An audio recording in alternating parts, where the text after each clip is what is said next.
तो सुस्ती US futures में है। हालांकि इंटरेस्टिंग बात यह है कि 15 मिनट पहले तक के 100 पॉइंट नीचे थे, अब 77 पॉइंट नीचे डाउ फ्यूचर्स है। नास्डैक फ्यूचर्स में 60 अंकों की कमजोरी है। यूरोप के बाजारों में तो कुछ एक्शन हो नहीं रहा है, मतलब सुस्ती है। यहाँ पे भी आधे से 0.5% की गिरावट है। हमारे मार्केट में रुपी कुछ रिकवर जरूर हुआ है, निचले स्तरों से 13 पैसे की रिकवरी, और कच्चा तेल अपनी लिमिट में है। वहां पर कुछ बड़ा आप कह सकते हैं कि शॉकिंग या विस्फोटक नहीं हो रहा है। क्या करना है सर? कुछ करना कुछ भी नहीं है, एक ही चीज़ करनी है, कम कम कम पोजीशन कम। बस जितने हल्के रहेंगे उतना नुकसान होने के चांस कम हो जाएंगे, और जितने प्रॉफिट कम बनाने के चांस कल के बाद बढ़ जाएंगे। अच्छा। इसलिए फंसी हुई पोजीशन में प्रॉफिट बनाना मुश्किल होगा। और जनरली होता ही है ना कि आमतौर पर होता है कि मार्केट आपकी पोजीशन के विपरीत ही ट्रेड होता है इवेंट के बाद में। अगर आप लॉन्ग होके जाओगे तो शॉर्ट हो जाओगे, शॉर्ट होके जाओगे लॉन्ग, वैसा वाला हाल है। और अगर समझो आपके पास, और आमतौर पर लोग लॉन्ग होना पसंद करते हैं। हाँ। और होता ख़राब हो जाता है। और समझो चलो मान लिया कि आपने नहीं लिया, आप हल्के होके गए, बढ़ गया, तो कुछ ना कुछ तो होगा। ऐसा तो है नहीं कि आपके पास शेयर है नहीं। बढ़ जाएगा तो बढ़ने में जनरली सब लोगों का ज़्यादा इंटरेस्ट होता है, घटने में कम लोगों का होता है, जाहिर सी बात है। सो इसलिए मेरा ये मानना है कि बेहतर ये कि आप अपनी पोजीशन जितनी कम रखेंगे उतना बढ़िया है। रहा सवाल बचे हुए 1.5 घंटे का, 1 घंटे का, तो मैं आपको बता दूं लेवल्स और डेटा क्या कह रहे हैं। इंटरेस्टिंग डेटा है।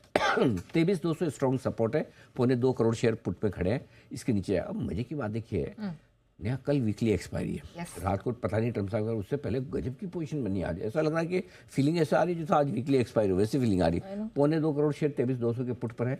23,300 मेक और ब्रेक लेवल है। 23,300 के पुट पर 1 करोड़ 18 लाख शेयर, लेकिन कॉल राइटर देखिए भर के बैठे हैं, 1 करोड़ 60 लाख शेयर। इसलिए अगर अभी 3 बजे के पहले 23,300 के ऊपर निकल कर टिक गया 23,325, तो जोर से शॉर्ट कवरिंग कराएगा। 23,350 400 फिर आज ही कर दे तो बड़ी बात नहीं शॉर्ट कवरिंग, क्योंकि 1.5 करोड़ शेयर 1 करोड़ 60 लाख शेयर वहाँ पर शॉर्ट बैठे हैं। तो इसलिए शॉर्ट कवरिंग के आसार बंद तो रहे, ये बात साफ है। अब आइए बैंक निफ्टी। डेटा कम है, लेकिन वही वाली बात है, 51,000 पर स्ट्रॉन्ग सपोर्ट है, और ऊपर में 52,000 तक के रास्ते, तो बहुत दूर के डेटा थोड़े कम है। फोकस निफ्टी पर ही कीजिए। मुझे लगता है 23,300 मेक और ब्रेक लेवल है, नीचे में 200, और ऊपर में 23,400 तक जाने की कोशिश कर सकता है। ज़्यादा संभावना है कि निफ्टी थोड़ा ऊपर जाने की कोशिश करे।